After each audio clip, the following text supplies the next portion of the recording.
Welcome to bikes 360. இந்த வீடியோவில் நம்ம என்ன பார்க்க போகிறோம் அப்படின்னா Honda Activa 110cc single cylinder ஏர் கூல்டு இன்ஜின் இந்த வண்டியை பற்றி இந்த வண்டியை பற்றி இப்போ பார்க்கலாம். ஃபஸ்ட்டு வந்து இன்ஸ்ட்ருமெண்ட் கிளஸ்டரில் இருந்து ஆரம்பிக்கலாம். நம்ம யாருக்குமே பார்த்த மாதிரியே தான் இருக்குது. இதில் என்ன ஆட் பண்ணியிருக்காங்க அப்படின்னு பார்த்தீங்க அப்படின்னா ஃபியூல் இன்ஜெக்ஷன் இண்டிகேஷன் ஆட் பண்ணியிருக்காங்க. நெக்ஸ்ட்டு பார்த்தீங்க அப்படின்னா இதில் என்ன இருக்குன்னு பார்த்தீங்க அப்படின்னா ஃபியூல் கேஜ் இருக்குது, ஸ்பீடாமீட்டர் இருக்குது, இண்டிகேட்டருக்குள்ளே லைட் இருக்குது. நெக்ஸ்ட்டு பார்த்தீங்க அப்படின்னா லோ பீம் ஹை பீம் இருக்குது. இதோட ஸ்விட்சஸ் பார்த்தீங்க அப்படின்னா இதில் வந்து என்ன பண்ணியிருக்காங்க அப்படின்னா பாஸ் வந்து ஆட் பண்ணியிருக்காங்க. லோ பீம் ஹை பீம் அப்புறமா கீழே இருக்குனீங்க 2 தடவை அப்படி அமுக்குனீங்க அப்படின்னா அது வந்து பாஸ் ஸ்விட்சு. நெக்ஸ்ட் இது பார்த்தீங்க அப்படின்னா இண்டிகேட்டர் ஸ்விட்சு, இது வந்து ஹாரன் ஸ்விட்ச். இது பார்த்தீங்க அப்படின்னா இன்ஜின் ஸ்கில் ஸ்விட்ச் வேறு இதில் வந்து ஆட் பண்ணியிருக்காங்க. அதுவும் ஒரு நல்ல ஒரு விஷயம். இது ஏதாவது ஒரு சிக்னலில் இருக்கும்போது உங்களுக்கு வந்து ஓயாமல் நீங்கள் வந்து என்ன பண்ணணும் அப்படின்னா சாவியை வந்து ஆஃப் பண்ணி ஆன் பண்ணிக்கிட்டு இருக்க வேண்டாம். சிம்பிளாக ஸ்விட்சை வந்து ஆஃப் பண்ணால் வண்டி வந்து இன்ஜின் ஆஃப் ஆயிரும். நெக்ஸ்ட்டு பார்த்தீங்க அப்படின்னா இதில் வந்து செல்ஃபும் கொடுத்துருக்காங்க. செல்ஃபும் இன்ஜின் ஸ்கில் ஸ்விட்சும் இதில் ஒரே இதில் கொடுத்துருக்காங்கமாவே இல்லை. மைலேஜ் பார்த்தீங்க அப்படின்னா ஊருக்குள்ளே பார்க்கும்போது 38 கிலோமீட்டர் கிட்டத்தில் கிடைக்கி. லாங்கில் பார்த்தீங்க அப்படின்னா 40, 43, 45 அந்த மாதிரி கிடைக்கி. இது இப்போ பார்த்தீங்க அப்படின்னா வண்டி எடுத்து கிட்டத்தட்ட 2 days தான் ஆச்சு. இது வந்து இன்னும் ஃபஸ்ட்டு சர்வீஸ் கூட போகல, ஸ்பீடாமீட்டருக்கு எப்படின்னு மாட்டலை. நெக்ஸ்ட் டைம் பார்த்தீங்க அப்போ இது வந்து இதெல்லாம் ஃபஸ்ட் சர்வீஸ் போயிட்டு வந்ததுக்கப்புறமா உங்களுக்கு மைலேஜ் டெஸ்ட் வேணும் அப்படின்னா கண்டிப்பாக வந்து கீழே வந்து கமெண்ட் பண்ணுங்கள். கண்டிப்பாக நான் மைலேஜ் டெஸ்ட்டும் போடுறேன். நெக்ஸ்ட்டு பார்த்தீங்க அப்படின்னா 2 டயருமே டியூப்லெஸ் டயர் தான். அப்புறமா பார்த்தீங்க அப்படின்னா கார்டு வந்து எது கொடுத்துருக்காங்கன்னு தெரியல, ஆனால் இது வந்து நமக்கு ரொம்ப யூஸ்ஃபுல்லாக இருக்கும். பில்லியனரோட கால் வந்து திடீர்னு இது போயிடுச்சு அப்படின்னு வைங்களேன், கண்டிப்பாக அவரோட கால் வந்து சைலன்சரில் படுறதுக்கு நிறையா வாய்ப்பு இருக்குது. அதுலேருந்து இது ப்ரொடெக்ட் பண்ணும் கண்டிப்பாக. இந்த கார்டுமே ரொம்ப ஒரு யூஸ்ஃபுல்லான கார்டு தான். இப்போது 2 பேர் போயிட்டு இருக்கும்போது இந்த கார்டு வரைக்கும் கால் எடுத்துனா கூட திடீர்னு கால் கீழே விழுந்துருச்சு அப்படின்னாலும் சைலன்சரில் படாது. நெக்ஸ்ட்டு பார்த்தீங்க அப்படின்னா பம்பர் டு பம்பர் டிராஃபிக்கில் போகும்போது நிறைய பைக் ஸ்கூட்டியில் வந்து இந்த இடம் தான் அடிபடும். இது வந்து இதை வந்து ப்ரொடெக்ட் பண்ணுறதுக்கு கண்டிப்பாக இது வந்து நல்ல ஒரு செம குவாலிட்டியில் இருக்குது. நெக்ஸ்ட்டு பாடிலாம் பார்த்திங்கன்னா குட் குவாலிட்டியில் இருக்குது. எனக்கு தெரிஞ்சு நல்ல ஒரு திக்னஸில் இருக்குது பாடிலாம். நெக்ஸ்ட்டு பார்த்திங்க அப்படின்னா இந்த சுற்றி இந்த கார்டு கொடுத்துருக்காங்க இல்லையா, இந்த கம்பி கொடுத்துருக்காங்க இல்லையா, இது எதுக்கு அப்படின்னு நானும் நிறையா பைக்கில் பார்த்துருக்கேன். ஆனால் இந்த பெயிண்ட் எல்லாம் உரிச்சிட்டு வந்துடும். இதுக்கு வந்து கொஞ்சம் கேப் கொடுத்துருக்காங்க ஹோண்டாவிலேருந்து. எந்த லெவலுக்கு கேப் கொடுத்துருக்காங்க அப்படின்னா பாருங்கள், என்னோட இந்த 2 கை வந்து 2 கையை இப்படி வச்சு உள்ளே தள்ளணும் அப்படின்னா கண்டிப்பாக இது உள்ளே போயிட்டு வருது. இது நான் எதுக்கு உங்ககிட்ட சொல்கிறேன் அப்படின்னா மித்த ரிவ்யூ மாதிரி இல்லாமல் இது நான் ஃபுல்லாக கம்ப்ளீட்டாக உங்களுக்கு வண்டி பற்றி ரிவ்யூ சொல்லிகிட்டு இருக்கேன். இன்னொன்று பார்த்தீங்க அப்படின்னா இப்படி கையை விடுறதுனால ஏன்டா அப்படி கையை விட்டு காட்டுறேன் அப்படின்னு கேட்டிங்க அப்படின்னா மித்த வண்டியிலலாம் பார்த்தீங்க அப்படின்னா இந்த பெயிண்ட் எல்லாம் உறிஞ்சிரும். நாளடைவில் பார்த்தீங்க அப்படின்னா இது அப்படியே போய் ஒட்டி அந்த பெயிண்ட் எல்லாம் உறிஞ்சிரும், ஒரு மாதிரி அசிங்கமாக தெரியும். ஆனால் இதில் வந்து அந்த மாதிரி இருக்க வாய்ப்பு இல்லை. ஏன்னா நல்ல கேப் கொடுத்துருக்காங்க, சூப்பராக இருக்குது. நெக்ஸ்ட்டு பார்த்தீங்க அப்படின்னா வயசானவங்களை வச்சுட்டு நீங்கள் பெட்ரோல் போட போகும்போது சீட்டை ஓப்பன் பண்ணி திரும்ப பெட்ரோல் போடன்ற அவசியம் கிடையாது.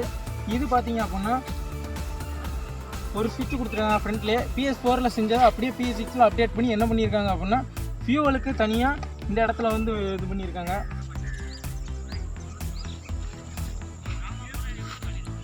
இப்போ பார்த்தீங்க அப்படின்னா இதில் வந்து என்ன ஒன்று கொடுத்துருக்காங்க அப்படின்னா ஒரு வயசான ஆள் நீங்கள் வச்சு கூப்பிட்டு போகிறீங்க அப்படின்னா சில நேரம் என்ன ஆகும் அப்படின்னா ஃபியூல் ஃபில் பண்ணுறதுக்கு அவங்கள வந்து இறங்க சொல்லிவிட்டு திரும்ப ஏறணும். பல்கில் வச்சுட்டு நமக்கு இதே ஒரு இது கொஞ்சம் கஷ்டமாக இருக்கும். அவங்களால இறங்க முடியாத ஆளாக இருந்துச்சு இன்னும் கொஞ்சம் கஷ்டமாக இருக்கும். ஆனால் இப்போ இதில் என்ன பண்ணியிருக்காங்க அப்படின்னு பார்த்தீங்க அப்படின்னா சீட்டு கிட்டத்தில் வச்சுட்டு இப்படி மேலே அமுக்குனீங்க அப்படின்னா கண்டிப்பாக இது ஓப்பன் ஆயிரும். யாரையுமே இறங்க சொல்ல வேண்டாம், நம்மளும் இறங்க வேண்டாம். ஒன்றும் இல்லை, அப்படியே ஓப்பன் பண்ணிவிட்டு ஃபியூல் ஃபில் பண்ணிட்டு வந்துடலாம். ஒரு எமர்ஜென்சியும் கூட நம்ம இறங்கணும்னு அவசியம் இல்லை, ஃபியூல் போட்டு நம்ம மாட்டுக்கு வந்துடலாம். நெக்ஸ்ட்டு பார்த்திங்க அப்படின்னா அதே ஸ்விட்சை கீழே அமுக்குனா சீட் ஓப்பன் ஆயிரும். சீட்டில் வந்து ஸ்பேஸ் வந்து நல்லா இருக்குது. ஸ்பேஸ் பார்த்திங்க அப்படின்னா ஒரு ஹெல்மெட்டும் வச்சு அந்த ஹெல்மெட்டோட உங்களோட டாக்குமெண்ட்ஸ் பேப்பர் எல்லாமே வச்சுக்கலாம். அருமையாக இருக்குது. சீட்டோட குஷன் பார்த்திங்க அப்படின்னா அருமையாக இருக்குது. இது கொஞ்சம் நல்லா வயசாளி கூட ஓட்டுறதுக்கு, அவங்க கொஞ்சம் ஏஜ் ஆகிடுச்சு அப்படின்னாலும் அவங்க ஓட்டுறதுக்கு இது வந்து சீட்டு குஷன் செம்மையாக இருக்குது. நெக்ஸ்ட்டு பார்த்தீங்க அப்படின்னா இந்த க்ரிப்பு வந்து எனக்கு ரொம்ப பிடிச்சிருக்கு. க்ரிப்பு வந்து மித்த க்ரிப்போட இது கொஞ்சம் நல்லாவே க்ரிப்பு வந்து செம்மையாக கொடுத்துருக்காங்க. மிரர்ஸ் பற்றி சொல்லி ஆகணும் அப்படின்னு கேட்டிங்க அப்படின்னா மிரர்ஸ் வந்து செம்ம குவாலிட்டிங்க. கரெக்டாக வந்து பின்னாடி வர ஆப்ஜெக்ட் வந்து கரெக்டாக அதில் வந்து ரிஃப்ளெக்ஷன் ஆகுது. இன்ஜினை பற்றி சொல்லணும் அப்படின்னா செம்மையாக ரிஃபைன் பண்ணியிருக்காங்க. வேறு லெவலில் தாறுமாறாக வச்சு ரிஃபைன் பண்ணியிருக்காங்க. இன்ஜின் செம்மையாக இருக்குது, ஸ்மூத்தான சவுண்ட். ஃப்ரெண்ட்ஸ் இப்போ பார்த்தீங்க அப்படின்னா இது சவுண்டே வராதுன்னு சொன்னாங்க, நான் நம்பவே இல்லை. சரி, ஓகே, இப்போ வந்து இதை வந்து ஸ்டார்ட் பண்ணி பார்க்கலாம், எந்த லெவலுக்கு சவுண்ட் வருதுன்றதை பார்க்கலாம். நம்பவே முடியலை, ஏன்னா செல்ஃப் மோட்டர் வந்து சுவிட்ச் ஆஃப்னா ஒரு மாதிரி சவுண்டு வேறு லெவலில் இதாகும். ஆனால் செல்ஃப் மோட்டருக்குண்டான சவுண்டே வரல, இன்ஜின் சவுண்டு மட்டும்தான் இருந்துச்சு. இது வந்து ஒரு விதத்தில் நல்ல விஷயந்தான். ஏன் அப்படின்னா அந்த செல்ஃப் மோட்டர் சுத்தையிலே சில வரையம்லாம் பார்த்திங்க அப்படின்னா சவுண்டு வேறு லெவலில் இருக்கும். இது வந்து ஹோண்டாவில் வந்து எனக்கு ரொம்ப பிடிச்சிருக்கு.